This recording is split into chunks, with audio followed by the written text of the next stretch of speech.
All right. So yeah, effective presentations, and it's I've participated in several hackathons and placed highly, and I've seen what the entries that do well versus the ones that don't. And a lot of times it's kind of sad to me because whenever you look at it, if you can sit there and read their poster all the way through or something, it's like, oh, they did really interesting research. But oftentimes the failure comes in their communication of the concepts. And so I just kind of want to go over a couple points of how to, one, create and format your poster, as well as two other elements. One is that we're creating a 2-minute video for the hackathon. And the other one is an elevator pitch. And it's, typically no matter what you're doing, even if it's just like your area of research, you need to kind of have what's called that elevator pitch ready. Whereas that, hey, in 45 seconds, if someone asks, what are you doing? You can explain it to them. And it's the people who win consistently are the people who make a poster that isn't too dense or too sparse, that has interesting visual elements, and that are able to competently explain it in, 45 seconds or so. So I'm going to go ahead and walk through some of this. Effective presentations. With posters, I could sit here and make a big rubric and everything else, but I'm going to start by looking at some posters that have done well in past hackathons, as well as some posters that didn't place and, that we can kind of guess why. All right. So, here's a poster that won first place. And what we notice as we look at this is that one, it's not too crowded. Okay. There's, a large introductory paragraph, but other than that, everything's pretty short. 1 or 2 sentences. We have bullet points. We have tables. Explanatory graphics describing the workflow, colorful charts showing our results. Pretty nice, pretty well organized. We have these distinct headers that bring us to, oh, I want to look at methodology. I want to look at the results. So that's really, really good, and it's really necessary for this poster. So don't overcrowd your poster. Colorful but tasteful graphics. Headings, that way if someone wants to know more about methodology or results, they can find it. They use boxes to break up the poster so it doesn't feel like a wall of text. All right, and here we have another poster that did much the same thing. They have, interesting pictures for their robotics that's showing them things. You want to know what's going on. And additionally, while you're standing next to this poster, you can be pointing to this and saying, oh, this is the view from the robot and it's trying to navigate this space. You can tell the story about what's happening in your poster. Here's another one. This was another paper or poster that did well in the past hackathon. We've got, interesting color, vibrant visuals and stuff. Everything's broken up. There's not huge walls of text. It's a little denser than some of the others, but still we have high contrast text. It's easy to read everything. It's easy to find sections, and the images are engaging. Another example here, engaging visuals. They didn't have to tell their life story. This is a poster presentation. If you want to go into all the nitty-gritty details, write up a research paper. This is supposed to be something that someone can walk up to and in a minute or two understand what it is that you're trying to convey. That's the primary idea behind a poster. Okay, so I think sometimes people are proud of their work and they just try to cram everything in versus, hey, put enough here to tell the story of what you're doing. They have interesting pictures that people want to ask questions about. They have a nice confusion matrix here with their results. They're able to tell the story. This one here's mine. And, I chose for methodology to have almost no words. I did just a picture workflow of how my methodology worked whenever I created this. I have, so I have methodology and I have results with just mostly images. I have enough information that if someone wants to take a few minutes, 5-10 minutes in front of my poster and actually read through it, that information's there. But I understood that, hey, I'm going to be standing next to this poster talking to people, and I need to be able to quickly tell the story of why this is interesting and why we care.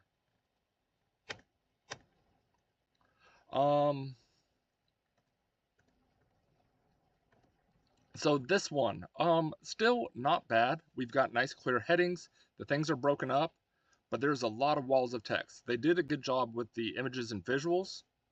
Okay.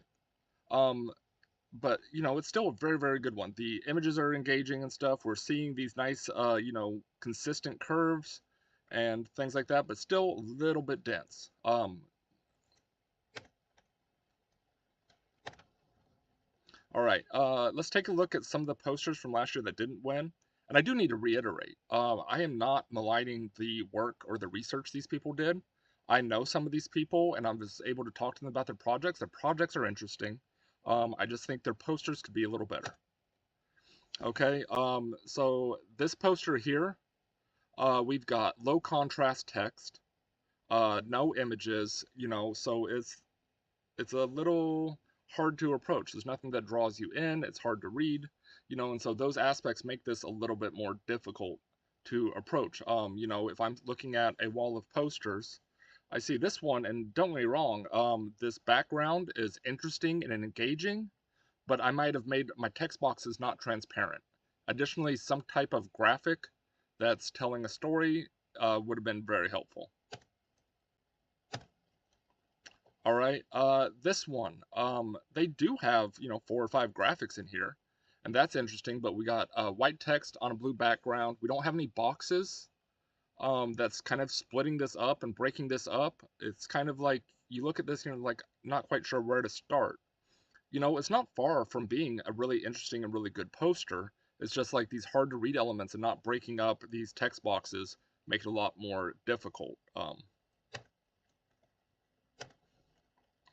Okay.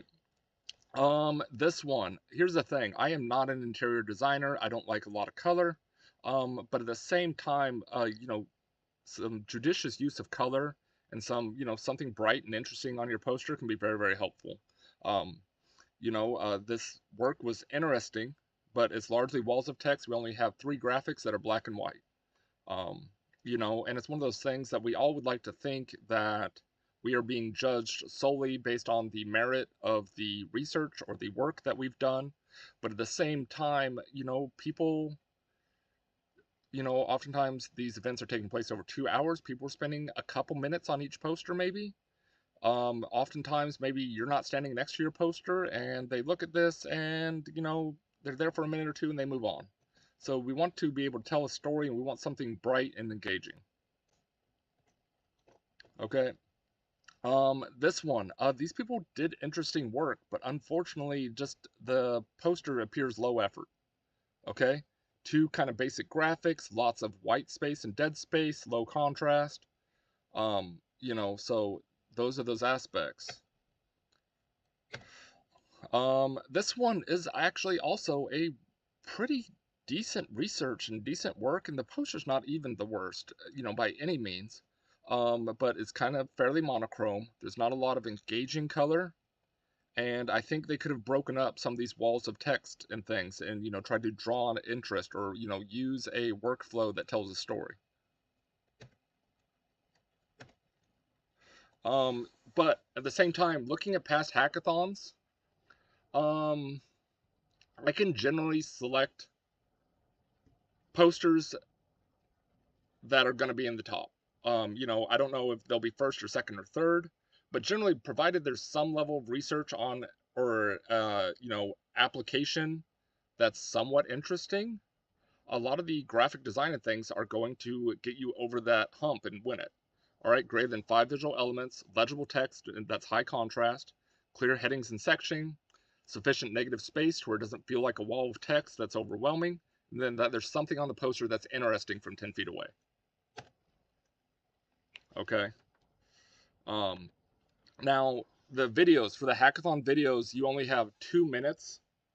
So it's really important to make it count and to take a little bit of time to think about how you're going to do it. Some key elements about, you know, a video is the audio, the composition, and clear visuals. And I put that in that order on purpose. Audio is going to be the most important.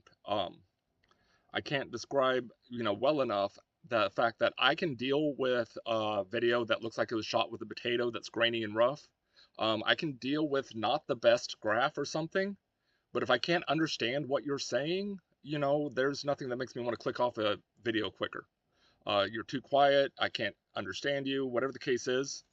After that is composition. I'm still putting this above visuals. By composition, I mean, does this have a narrative flow? And ideally, you want to, give an introduction that tells them what you're going to tell them, you're going to deliver your content, and you're going to summarize.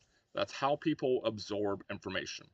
Um, it has that composition, and then clear visuals. A big aspect I see here a lot of times is that if demoing your application or your product is really visually engaging and interesting, that's great. If you have a machine learning pipeline that has some loss and stuff like that, please don't demo your code. Provide a link to your GitHub or something like that, but nobody wants to look at a wall of code, in a 2-minute video. Instead, make a PowerPoint, demonstrate it like that, but use some interesting and engaging elements. And I understand that we put in a lot of hard work in writing our code and all the processes and things behind that, but at the same time, please use the most effective means to communicate something. Audio. Like, if they can't hear you, they immediately check out. Audio quality is by far and away more important than video quality. And I understand people don't think about it, but if you can't understand somebody, you just don't want to watch a video. Okay. This was a really interesting hackathon from years past, and you can't hear it. And it's one of those things where I'm fully supportive of, someone, if they're from another country and they have an accent and things like that, but you just have to keep in mind that to be intelligible to, other people, you're going to have to be loud and you're going to have to be clear. A video with a very soft voice or with a lot of background noise or something like that, it's just going to be prohibitive to try to understand you. And it's otherwise, we're just like looking at the screen of your website or the results, and we're hopefully trying to interpret what's going on there. Please, please, please, if you need to sit in a closet or, record the voice separate. In years past, I've done a video where I just used an AI voiceover to where I could write the script and the AI would read it for me with text to speech. Whatever means you need to most effectively communicate, and especially for this 2-minute video, you need to be able to gain someone's attention and keep it.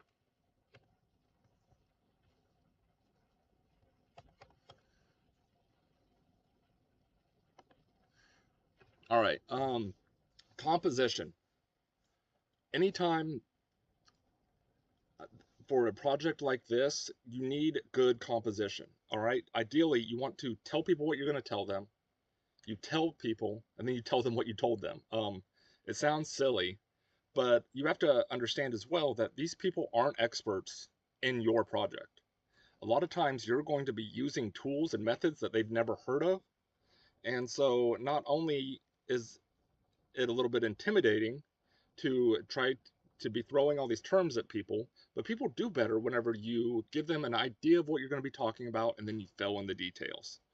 All right, and then at the end, you get to summarize and send them away with a message that you want them to understand. That like, hey, my thing is the greatest thing ever, whatever that case is. So like that 3 times repetition where you prime people, like, we're going to talk about this. You fill in those details, then you summarize it with that point you want them to take home. Like, that's the way to do it, okay? And this applies to both your video as well as your elevator pitch, your 45 seconds you're standing next to your poster where, hey, some judge that you don't know, that you've never heard of, walks up, is like, okay, hey, what do you have going on here? And you have around a minute to try to communicate that. So I really recommend this, preview, content, summarize, prime, deliver, cement, however you want to think them. Tell them what you're going to tell them what you told them. But that 3-time repetition thing, and don't be pedantic with it and say just the exact same thing 3 times. Should be a preview and a summary with the biggest portion being the middle of the content. But that's just what really, really helps people to cement these concepts into their mind. An aspect of the preview too is you're like laying out the path. Nobody really thinks about it, but there's a little bit of uncertainty people have when they're like, tell me about your project, and they don't know where you're going. But you can like lay out a map for people like, oh, here's what we're going to talk about. And then as you bring it up, they're filling in the skeleton that you built as you're, delivering your actual content, and it just gives people a little bit of control and certainty on what's going on. Content delivery, this is where you're sharing the cool things that you've done. In your preview, you can have a short thing of like, oh, and we were able to, increase the accuracy by this percent. But, most of these details should be in content delivery. That preview is just for your skeleton. All right. And for your content, you should cover background methodology and results. So you gave your preview. You told them what you're doing and why it's cool. You're going to give them any more background information they need to understand your methodology and results. You're going to tell them how you did it and what the outcome was. Okay? And then finally, for your summary, this is your chance to wrap up, to re-cement what you did and why it's cool. All right? So I've made a ridiculous example here. Okay? I've not rehearsed this and practiced this, but I just kind of want to give an idea of, what this kind of presentation looks like. Hello, my name is Luke Miller, and I've developed the underwater basket weaving PAL application.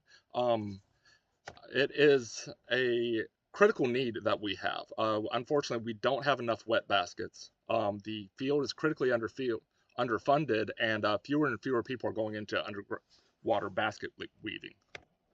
Our approach was that we started with community outreach, and we've coupled that with an online learning platform and personalized follow-up.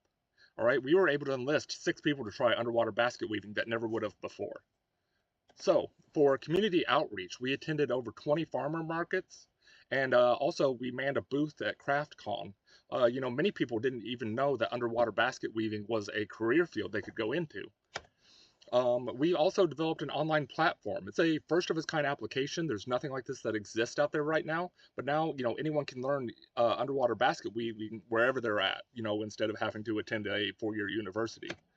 And then finally, we engaged with personalized follow-up. Our teams followed up with each registered participant in order to, retain these potential basket weavers.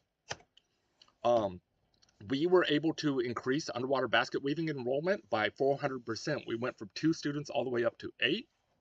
And people were very, very appreciative of the program, expressing that they had much more confidence in this and that it started their journey as far as pursuing a career in underwater basket weaving. So by us engaging in this platform that included community outreach, the mobile application, and personalized follow-ups, we 4 times the increase in applications. And then we created a 50% increase in retention of these potential underwater basket weavers. I really appreciate your time coming to talk to me and hearing about my project. Now, obviously, that's silly. But at the same time, it's straightforward. I told you what I'm going to tell you. I filled in the details, and I sent you home with the message that I wanted. Obviously, your project should maybe have a little bit more technical depth than that. But at the same time, not too much more. Someone who doesn't know all the ins and outs of quantum computing might not want to dive into the details of what kind of optimizer you used for your variational ansatz, in your quantum circuit. Most likely they're wanting to know that, like, oh, hey, we're classically training this quantum circuit to be able to predict the stock price of this stock. Stick to that. If they want further details and stuff, please feel free to, fill that in. But that's the basics of like what makes those good presentations. Hey, with your posters, make good use of space, separate elements, a large number of visual elements, and don't overcrowd it. For your elevators pitch, be able, practice it just a couple times, be able to confidently look at someone and say, hey, we did this cool project. It's needed because of this. Here's how we did it. Here's what the results are. And then for your video, have it following that same format, preview, content, summary, and keep it around 2 minutes. And if your application doesn't have some, sparkly graphical user interface or something, please make some slides or something with some interesting visuals to guide the viewer. Does anybody have any questions?